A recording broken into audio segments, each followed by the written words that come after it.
Empty playgrounds, schools without enough students to stay open, small towns deserted and abandoned. This is not some dystopian vision of the future. Demographers warn this is our future. Global population growth is leveling off, and by the second half of this century could begin to shrink for the first time since the bubonic plague struck the world almost 700 years ago. Everything that we understand that functions in our societies today that depends on people, which is almost everything, is going to change. Stephen J. Shaw is a data scientist, demographer, and producer of the film Birthgap. He spoke to us from his home in Japan, one of the nations at the forefront of this global demographic collapse. Shaw told us he made the documentary mostly out of fear. Fear of the future that we're, as a planet, completely unprepared for and mostly unaware of. The population crisis could be the most important story of our time because of all the changes and potential problems that it will bring to our world. Taxes could soar as economies shrink. The many elderly could cause retirement and medical systems to collapse. Businesses will struggle to find employees, and there won't be enough young to care for the old. That means sporadically you're going to have housing that's left desolated. You're going to have stores that are empty. You're going to have places with fewer and fewer employees, fewer customers. You're talking of decimations of communities. You're talking of closed schools. You're talking of closed hospitals. A nation needs an average fertility rate of 2.1 children per woman to keep its population from shrinking.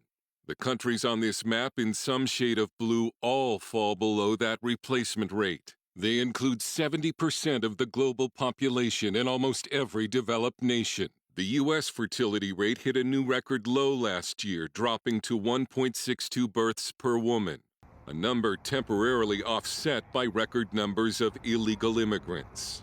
In his film, Shaw explains how fewer children from fewer and fewer mothers creates a cascading effect, leading to a downward spiral from which Shaw says no known civilization has ever recovered. This thing is going to be like a snowball rolling downhill. It's just going to keep building. Daryl Bricker is global CEO of the polling firm Ipsos Public Affairs and co-author of Empty Planet, The Shock of Global Population Decline. The top reason for people not having children is they just don't want them. That's the main reason people are not having children. The second reason tends to be related to their ability to have children, whether it's the relationship that they're in or the personal circumstances they find themselves in, or their physical ability to have children. Shaw calls it unplanned childlessness, linked to delayed parenthood. People trying or wanting to start families well into their 30s, when frankly biology isn't going to help necessarily. Biological challenges start around that time, but there's a bigger problem. Often people looking to start families in the 30s aren't in stable relationships. They've gone through a breakup. They don't have a partner. Their partner's not on the right page at the right time. It doesn't get easier to find that magical moment. Government incentive programs to encourage larger families have seen only limited success. Shaw warns that nations with the lowest fertility rates could see their populations cut in half in as few as 2 generations. Most of our lives, we've been told how the world faces dangerous overpopulation. If the present trends continue, our cities are going to be choked with people. They're going to be choked with traffic. They're going to be choked with crime. They're going to be choked with pollution. And they will be impossible places in which to live, and the explosions will be even worse. So people stopped having enough children. And now this widening birth gap could be the most important social and political event in modern history. The first message I would give to anybody is wake up.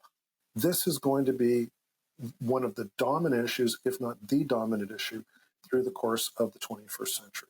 We've gotten used to this idea that things generally get better, but all of that relies on certain things being in place. It's not like population is going to glide down to some wonderful lower number. No, it's ugly. But also because there's no known solution. No society's ever come out of this. The future doesn't have to look like this, but Shaw said we've got to start talking about it. Dale Hurd, CBN News.